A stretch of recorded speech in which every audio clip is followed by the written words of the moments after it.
which is really annoying. It's like, how many times have you uninstalled one drive only to have Windows updates put it back? See how it's saying checking system compatibility? If you had the driver installing in the background, you would have had a red message pop up that says an installer is already running. That's how you know Windows is installing it for you already in the background, and you don't want that because it won't be the latest. It will be like 15 versions behind. I don't like to install GeForce Experience. I don't like GeForce Experience. Agree and continue. We can do Express because we don't have any drivers installed now. If you want, you can click Custom, and when you go to Next, you can click Perform a Clean Install. The problem is almost everyone uses Express for all their driver updates, and that's what causes to the fragmented driver installation over itself a bunch of times. It then starts to lead to problems. So I'm going to let it clean install. But again, it's clean install. There's no driver on there yet. Right? If I right-click the desktop, there's no driver install. So we'll wait for that to be done, which can take a minute or two. And it shouldn't need a reboot because there's no driver that I had to clean or remove first. So then we can show you how to disable fast boot.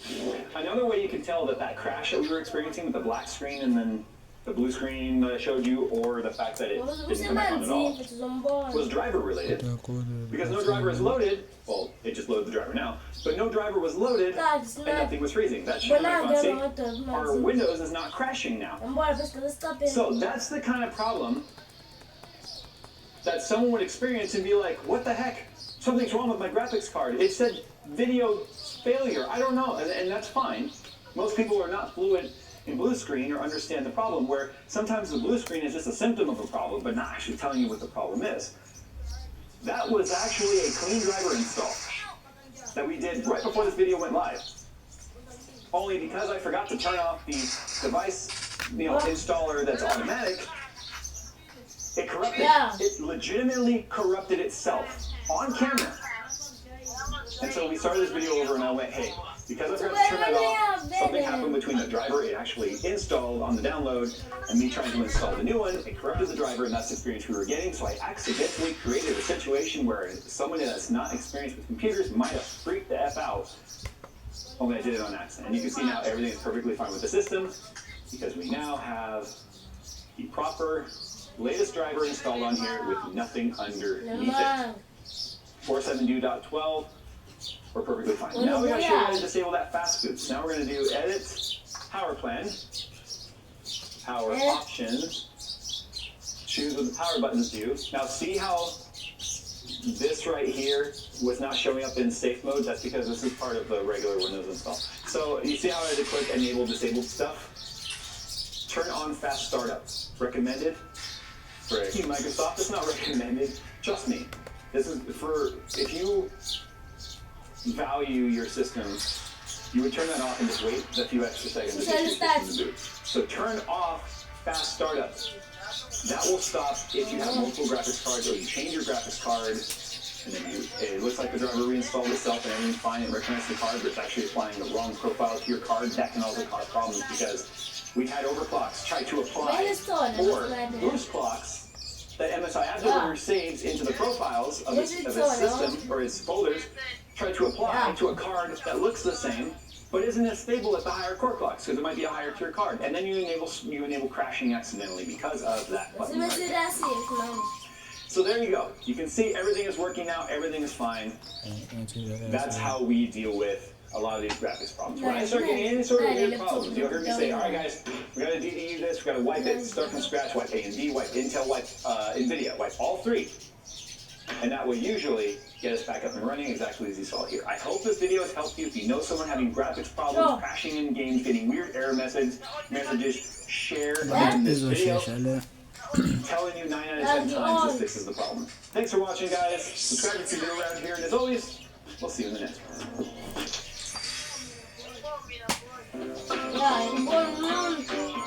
Learn more.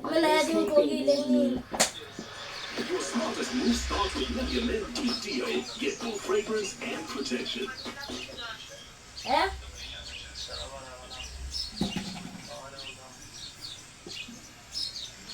What's up, guys? Juice 2 Cents here, and I'm talking to the new guy. The guy who just built his first tower and he doesn't know what to do next.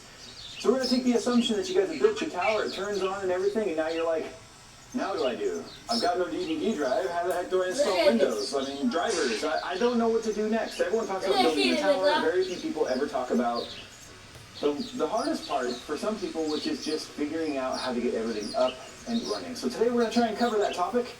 And if you are a veteran, maybe you have some useful ways of making what I'm about to show you even more efficient. So watch this video, comment down below with your best tips and tricks, and let's get started. Drop your temperatures and get maximum performance from your processor with Corsair's new A500 air cooler. Intuitive slide and lock fan mount system allows for variable mounting height, providing the largest range of RAM compatibility and ease of installation, while the ML120 fans provide high static pressure at low volume levels. To learn more about the all-new A500 from Corsair, click the link in the description below. So there's a couple things you're going to need for this. We're going to need our Windows install media. Now I'm not going to talk to you about how to make that today because believe it or not, it's not enough content to make its own video. And it's really, really simple. So if you just go to Google on another machine, you'll need a laptop or something if you don't have the actual Windows install media. This is so out of date. This would need several hours worth of updates depending on your internet speed. So what we do is we actually install or create new install medias based on the latest versions of Windows. Now that's really simple. If you go to Google and just look up Windows install media, you'll find the tool that you can download. It's only a couple of clicks, and then it will be a much more recent version of Windows than if you buy one off of the shelf. So get yourself a USB stick that's got at least 8 gigabytes and then go through the tutorial process. So now that you have your install media, we're going to go ahead and stick it into our system. And we are assuming now that this is a completely fresh install. You're not taking any hard drives from another system that have a Windows install on them. If you are, then you're going to want to unplug it from your drive before we move forward. We'll talk about that in a sec. We're going to boot up our system. We're going to get into our BIOS. So to get into BIOS, you're just going to mash the delete key. On this particular BIOS, if we scroll down to the bottom right here, we get easy mode. If we click on that, this is kind of a dashboard, a snapshot of everything happening inside of our system right here. So if we look, there's our 3800X 8-core. Here are both of our memory sticks. We want to make sure they're all showing up. They are, and they're running at their base clock. We're not going to overclock that yet. We're not going to enable DOCP or any of the XMP profiles or any of that sort of stuff because we want our system to be as stable as possible during the install. We can go and play around with all that stuff later to get our maximum advertised speeds. So just leave everything out of the box. Don't play with the overclock buttons. Don't play with the fan curves. Nothing. Just let it go. Be Elsa. The other thing we're going to look for here is to make sure that all of our drives are showing up. So you can see we have one drive showing up under SATA. This particular system has one SATA drive and one NVMe drive. So if you don't see both your drives there because you're using an NVMe, don't freak out. That usually shows up in a different place. We can also see that we've got our Corsair Voyager Mini 3.0000A partition 1. That is this guy right here. That's got our Windows install media on it. That is what we are going to be actually installing to. Well, correct. We're installing to the system from this. The other thing we want to make sure, though, is that our actual NVMe drive is showing up. And then to do that, in this particular BIOS, it's kind of weird. We got to go back to standard mode, go over to peripherals, go down to NVMe, and there it is right there, Samsung 970 EVO plus 1 terabyte. So what we're going to do now, just because we know that they're all showing up, is we are going to unplug the power going to our SATA drive. And this is okay to do while the drive is active in BIOS. Probably freaked a lot of people out right there, but that's okay. It still shows because it saw it when it initialized, but we don't want that. We want to go into a boot override. And this, again, is going to be dependent completely on your particular motherboard. We're telling our BIOS, boot to this. If this isn't a bootable, then go to this. And that's the drive we just unplugged. We don't want it to go to that one. And the reason why we're doing that is this just gives us the best opportunity to have a nice, clean, fresh install on the drive we want to be installed on. Sometimes the drives are kind of difficult to distinguish in the actual Windows install tool, and we'll show you that. Where if the only drive we have connected at that point is the one we want to install to, then we know we're not going to accidentally format and override on a backup hard drive. Maybe you take a hard drive out of another system that has all your game files and stuff on it, pictures. If that's plugged in and you accidentally install to it, guess what? It wipes it, and then you lose all that data. Technically, you lose all that data. It's easier to get back if you're a more advanced user, but that's obviously not the place to do it. So with that, we're going to go ahead and just F10 save configuration and exit. It's going to restart to our Windows media. I know a lot of people are like, but where's the DVD drive? I like DVDs. I'm more comfortable with DVDs. Trust me, this is much, much faster than a spinning drive or a spinning optical ever was in terms of install speeds. The days of waiting an hour for all your files to copy are long gone. So what you're going to do now is you're just going to click Next, Install Now. This is where you put in your key. I'm not going to show you guys my key. You need to use your own key. However you got that key is up to you. I don't particularly care. So once you put in your install key, this is the next screen you get. You've got to accept the terms and license, blah, blah, blah. So we're not upgrading.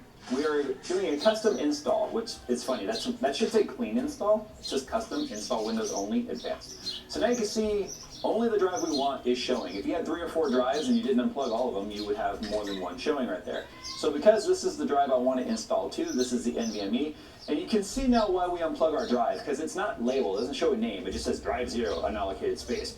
And it would be drive 1, drive 2, drive 3, and if there were any partitions, you'd see drive 0, partition 1, drive 0, partition 2, drive 0. So it can get confusing to someone that's not used to dealing with partitions and multiple drives. So since that's the only drive showing up, we can click Next. If this was existing, it had existing data that you just want wiped because it's coming from another drive, then what you could do if it had multiple partitions is you would click each partition and hit Delete. And then you can hit Format if you needed to, if it had data on there. Otherwise, since this is a clean drive, we're just going to go ahead and hit Next. Now that it's getting files ready for installation, this is the part that is super fast now versus what it used to be. Now here's the other thing too. There's a neat little trick. People will tell you, you can't install Windows anymore in an offline account. That's stupid. You need a Windows account. The way you do it is you don't have the internet connected at the time of install. So if you were to plug in right now your Ethernet cable, it would automatically go online and say, hey, we're connected. You need a Windows account to move forward, which is something that we hate around here. We do not want to force ourselves into needing online Windows accounts. So by having no internet connected, then it makes it where we can actually create just a standard Windows user account that's not connected to Microsoft.com. So it just restarted on its own. One or two things are going to happen. It's either going to restart the Windows installation, depending on whether or not the BIOS is smart enough to recognize, hey, there's an OS on this hard drive now, let's move forward on that. If it brings up the screen again where it's like, accept the EULA to move forward, blah, blah, blah, then what you would do is you would unplug the drive and restart the system. Alright, so now that I see that we're at this screen, we are booted off of the hard drive or the SSD that we've installed, and we can take the installed media and throw that aside. Now we're in the UK, so we're going to go ahead and do the United Kingdom. United Kingdom versus America. Alright, so obviously choose your region here. We're not connected to the internet, so we're going to say, I don't have the internet. At which point Microsoft probably going, that's kind of weird. So what we're going to not do is connect now, because now it's going to do everything it can to say, hey, plug in your cable, please. We won't spy on you, I swear. We won't force you to go online to use Windows. We promise. Liars. So we're going to continue with limited setup. Don't let that fool you. What that means is it's not going to automatically install the garbage you don't want. Okay, who's going to use this PC? The internet is going to use this PC. You guys. Password. 1. 1. Boop. Create security questions. What was your first pet's name? 1. Phil. What's the name of the city where you were born? Mars. What's your childhood nickname? Fatty. Alright, do more across devices. No, I do not want it to automatically sync my devices, because last time I did that, it wiped one of my other devices, because Windows is so freaking smart. Phil remembers that. Jay was not a happy Jay that day. So no, we're not going to sync. Get help from the digital assistant. We're going to give that a big Now this is all the spyware that Windows wants to automatically install, and they want your permission to do it. So we're going to give them the big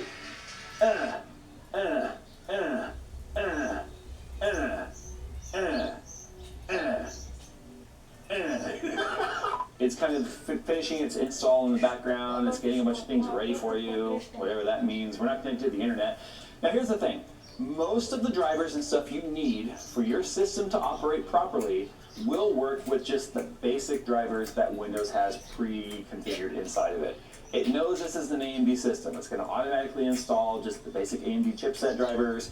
The Ethernets in most of these now are usually one of 3 different types: Intel, Realtek, I don't know what the third one is, but there's basic drivers to make all this stuff work out of the box. Same thing with your video drivers. It's going to install a basic VGA driver. It might install an old, out-of-date NVIDIA driver if you connect it to the internet. And then it will install the DCH driver, which we don't particularly like around here, so we're going to Just let it do its thing, get us to the desktop, and we'll show you what to do next.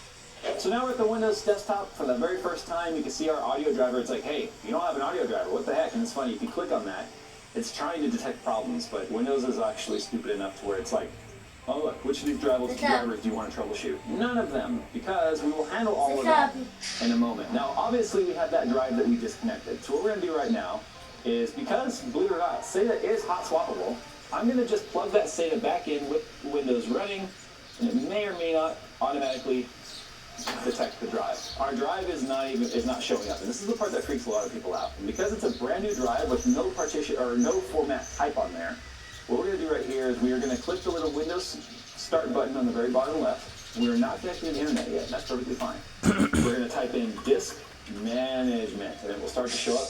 Create and format hard disk partition. Click on this guy.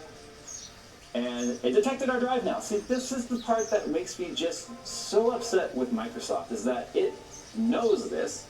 Why couldn't it just suddenly do this on its own? Why can't it automatically be like, new drive detected, let's set it up? No, you've got to go looking for disk management. So GBT should already be selected. If it's not selected, this is 0. That's fine. So you see that this is black. That means right now it is a non-usable drive. So here are the partitions that set up when we install Windows. It's got the EFI system with its own 100 megabyte partition. We've got the rest of the boot drive right here, and here's our recovery drive. That's all normal. So what you're going to do right here is you're going to right click, new simple volume. Click next. This is where you can actually set the volume size. We're not going to worry about splitting it into multiple drives. Click next. Make sure it has a drive letter, because this is the part where sometimes it won't do a drive letter. But just make sure it has a drive letter. Hit next. You can name the drive here if you want, so we'll call it GAMS X. File system, leave it as NTFS, that's fine. And then allocation unit size, default, all that's fine. And it will automatically perform a quick format.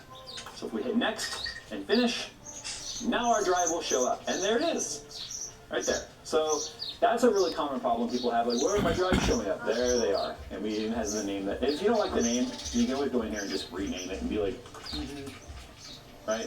Now what we're going to do is we are going to go ahead and connect this guy to the internet. And this is the part where the gauntlet starts. And what I mean by that is as soon as I plug this in, a couple things are going to happen. One, it's going to go, oh my God, you're not activated. It's also going to then start trying to install the drivers that are missing, like the audio driver that you saw. It's going to automatically install a video driver. The video driver that it's going to install is going to more than likely be out of date. Another way you can also sort of expedite this is click to the Windows Start key to search again. Make an update. So as you can see, we had a lot of updates that this was missing here. Some security driver stuff. It's seeing that we need to install chipset drivers for AMD. There's a 1903 updates. Malicious software removal tool, framework driver. So just let all of this go.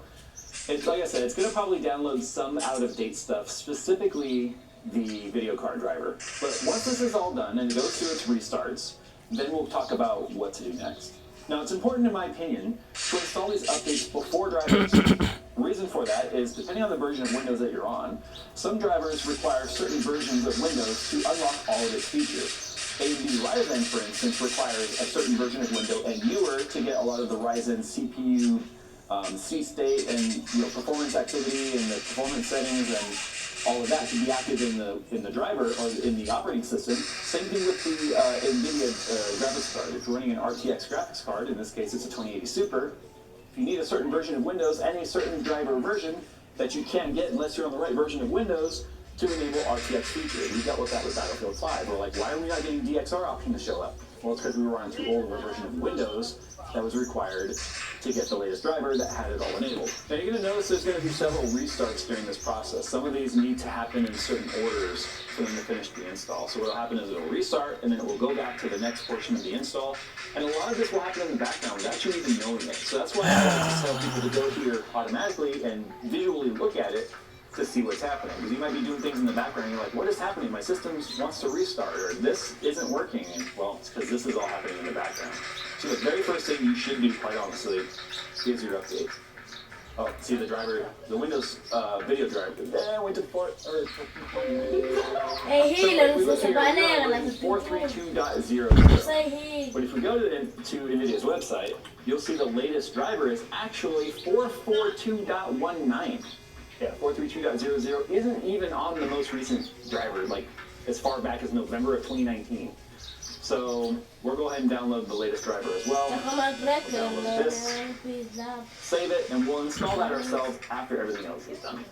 So now that it's kind of finished installing the framework for the 1903 update, I want to restart now. Now you can schedule the restart for later if you're still installing like a game or something, you're trying to multitask.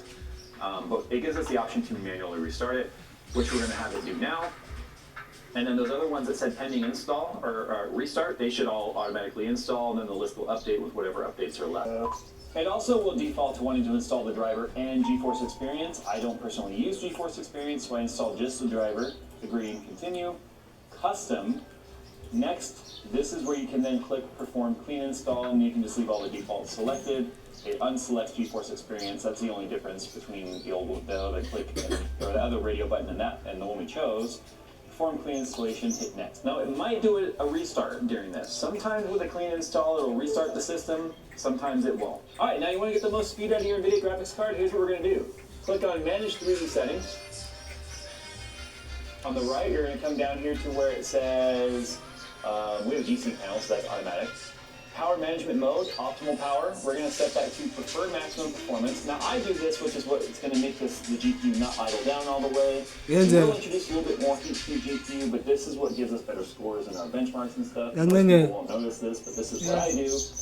And then the other thing we do is we come down here to texture filtering quality, and I set that to high performance. I've never noticed a difference between the texture quality between the two, but I have noticed a performance difference in terms of how much faster the graphics card is. So since everyone's not using an NVIDIA graphics card, and some people are using AMD and the control panels are different, I'll show you how to set your maximum refresh rate. If you're using a panel that's higher than 60 FPS, or even if you are using 60 FPS panel, it might say 59, I'll show you how to set your max refresh rate. So on the desktop, anywhere, just right click, go to Display Settings, go right down here to Advanced Display Settings. You can see here your resolution and your scaling and all that. So make sure this is set to your max resolution of your panel. Go to Advanced Display Settings. Display Adapter Properties for Display 1. It's at the bottom. Then click Monitor. Now you can see we're set to 59 Hz, like I just said. But this panel is capable of 144. So we're going to go ahead and click that. Hit apply, your driver is updated, and then how to get your memory speed up to the speeds that you actually paid for. There's a couple of utilities that you can download if you guys want to have some fun. That's things like MSI Afterburner, which works with both AMD and NVIDIA graphics cards, where you can play with fan profiles and a little bit of overclocking safely. You're not going to brick your system or brick your graphics card through overclocking through MSI. They all have safeguards, which won't let them go too far. But other than that, that is pretty much all there is to it. So, tell me what you guys think about this particular video. If you have any tips and tricks that maybe we didn't cover or touch upon, to make it easier for new installers or new builders to get their systems up and running, then comment down below your best tips and tricks for getting your brand new system up and running. Thanks for watching, guys. And if you have any other suggestions for tutorials like this that you'd like to see, make sure you comment down in the comments below, and we'll do what we can to try to accommodate. Thanks for watching, and we'll see you in the next one.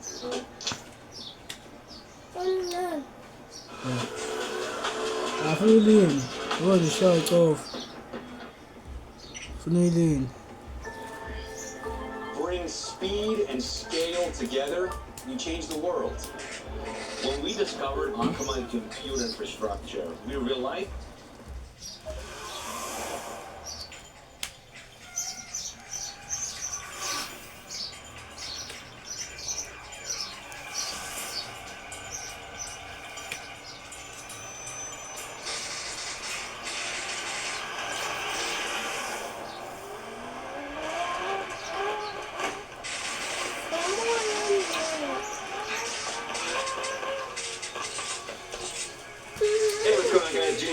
here, and if you can't tell by this table of parts and stuff in front of me, today we're going to talk about some of the beginner mistakes people make. I know I've made this video before in the past, but with the new generation stuff out, a lot of people building their first computers finally, I figured it was time for a refresher to kind of get some of the new confusionness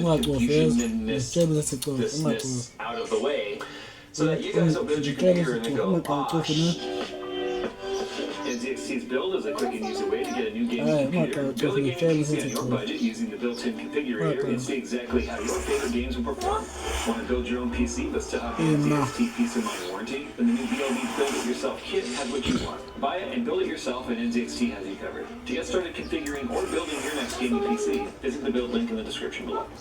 So there's a lot of new parts available on the market. Obviously there's new gen graphics cards, which isn't really that important. I mean, PCI Express sockets the same for PCIe Gen 1 all the way up through Gen 5 now. That's not the kind of stuff I'm talking about. I'm talking about how easy it is now to accidentally mismatch your CPU and your platform, or mismatching your RAM, or setting your RAM up so that the PC won't actually boot.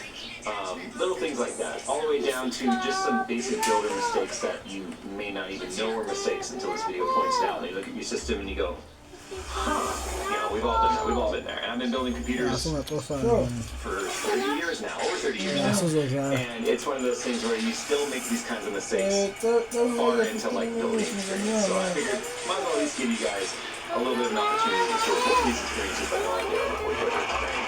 So first and foremost, let's go ahead and start with some of the confusion and things to think about regarding the newest platforms from both Intel and AMD.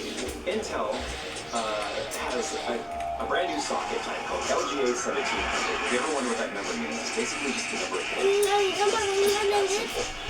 But LGA 1700 is kind of confusing in the sense that some motherboards will only work with 1700 brackets. These brackets are going to be, whether they're AIOs or air coolers, they have to be able to attach through the motherboard in some way. So this right here is an ASUS Z690 plus Wi-Fi D4 motherboard. A couple things to think about with that naming. One, Intel currently has both for 12th gen and 13th gen CPUs availability to use DDR4 or DDR5. So first and foremost, it would be easy for you to accidentally get DDR5 because you're like, oh, it's a new platform that uses DDR5, and then accidentally pair it with a DDR4. You either change your motherboard or your RAM. Depending on the RAM that you got, both could be about the same price. So be mindful of the particular motherboard that you're using for Intel's 12th and 13th gen, because those are overexposed, and you have to buy the motherboard that's designed for both. This exact motherboard, the top is available in a D4 and a D5. D4 for DDR4 and D5 for DDR5. But let's talk about the cooler here for a second. Because the CPU socket is bigger and uses LGA 1700, you're going to need a compatible LGA 1700 cooler. Now usually the only thing that denotes whether a cooler is going to be compatible with the Intel sockets, and they've been a lot of sockets over the years, is basically the Intel doesn't come with any sort of backplate mounted to their CPU.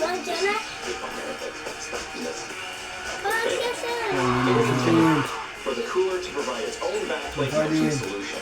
So what that means is, with the additional width, and 1700 being a bigger socket means a square, and it is a perfect square, by the way, versus AMD, which is more rectangle. The space of the hole sits right. So what that means is that if you're going to use a bracket that's compatible with 1700, it must come with the appropriate 1700 bracket.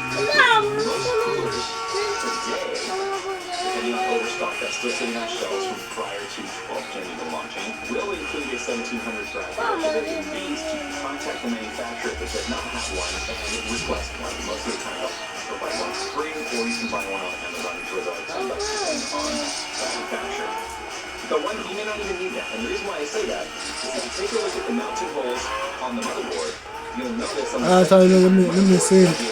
boards, 12th and 13th gen, you might see this kind of double hole. It looks like a number 8 where there's 2 holes drilled on it. And the reason for that is it's compatible with both 1700 brackets and pre-1700 brackets, meaning these motherboards that have the double holes like this will work with just about any of the Intel coolers in the last like 10 years. So that's something to keep in mind. Most Intel brackets that you'll find now are adjustable like this guy, where you can actually just push the bracket out to match where it is supposed to line up. This particular one right here supports LGA 775, 11.5X, we really call 11.5X because there was 11.55, 11.6, and then 1366. But as you you saw, it also works. Geez, that tape is very sticky. It also works on the LGA 1700 board because the board supports the older cooler brackets, not the other way around. So sort of another mention here though, when it comes to AMD's new AM5 motherboard, and this is going to probably end up throwing out my shoulder, this board is so heavy. This is a Crosshair Extreme AMD AM5 motherboard. It is the first motherboard from AMD in a long time to beat LGA, which is land grid array, or means the pins are on the motherboard, not on the CPU, which you're typically used to seeing. Now, these motherboards were designed with backwards compatibility in mind, sort of like the motherboard I just showed for Intel. The difference being, if you have to use a cooler that requires the removal of the AMD backplate to use the cooler's own backplate, it will not work.